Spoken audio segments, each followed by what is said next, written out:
he ends up opening it, that's because he's doing it to me. If I end up opening it, it's because I want to try to submit him or sweep him. But other than that, I want to control him in between. Okay? So his job is try to open. My job is try to keep it closed until the right time. Because if I do open it, like he has his hand on my stomach, if I do open it, then I'm going to look for a submission. Either here, or I'm going to turn and try to get like an arm bar. I'm going to try to turn this way and go for omoplata.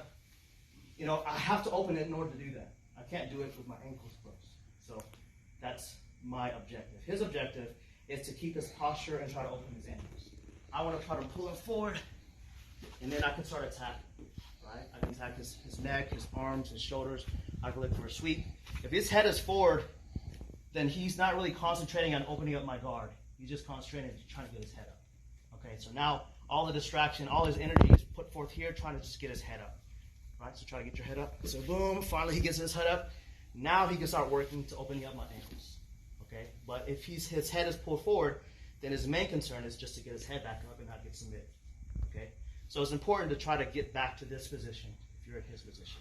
He's going to wedge his hand here. Now he can always alternate his hand, right? If he doesn't have any hands here, say he puts it on the side, then I can always pull him forward. But if he has his hand here and I pull it, it's going to stop him from leaning forward. It's also going to stop me from coming up. So I got to remove this hand so I can come up. Or I can remove his hand and I can pull him forward. Okay, because this is the barrier, right? This is the wedge that's going to keep him upright. So this is very important for him and very important for me to get rid of it. I really can't do much. At the same time, if he wedges really hard, then I can try to push it to the side and try to force him forward this way because he puts too much weight on it. So you got to be able to like retract it if he has to. So when I do this, he can pull it back, and I'm not pulling him forward. Right?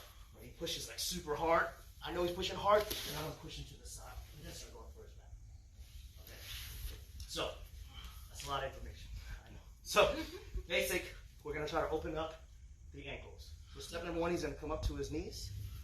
Now, if his right hand's in front, he's going to move his right leg back. Then he's going to plant it right back in the middle of my tailbone. Okay, this is to anchor my hips. Okay, then he's going to slide his left leg back. Then his hips are square. He's going to turn it, and this hip bone is going to go right where my ankles are. So he turns. You see where that turn opens up my ankles. Okay, when he goes back, his hip bones are right here. And it's on the back of my knees. So there's really no pressure on my ankles at this point. You see the hips are right here. But once he turns, keep turning a little bit more. Boom. See right there? Now all the pressure's on my ankles. And all I have to do now is sit back and push down. Boom. Now it's open. Now he has the opportunity to either go over, go under, do a front flip, whatever. Right? But he can't do it. My ankles are locked.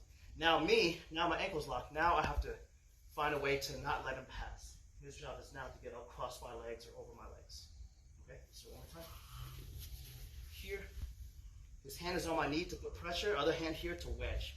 If I clear this, he's going to have to replace it with his other hand. If I clear, replace, clear, if he doesn't replace, then I'm up. And I'm able to pull him down. Okay, so that's kind of the fight that you're having. Right?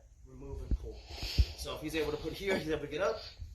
His hand that's on here, so his right leg's going to go back, and then he's going to put it right in the tailbone. This is going to keep my hips right in this position. If he does it without putting it here, then my legs are still going to stay behind him. There's not going to be any pressure to push my body away. So this keeps my hips here. Now he starts sliding back, turns his hips. See all the pressure's on my feet. If I don't break it, then he's going to sit down and push, and that's going to break it. Okay, it depends if your legs are really long. Okay, so once you get to this point, we can move forward. Okay, so this is just guard break.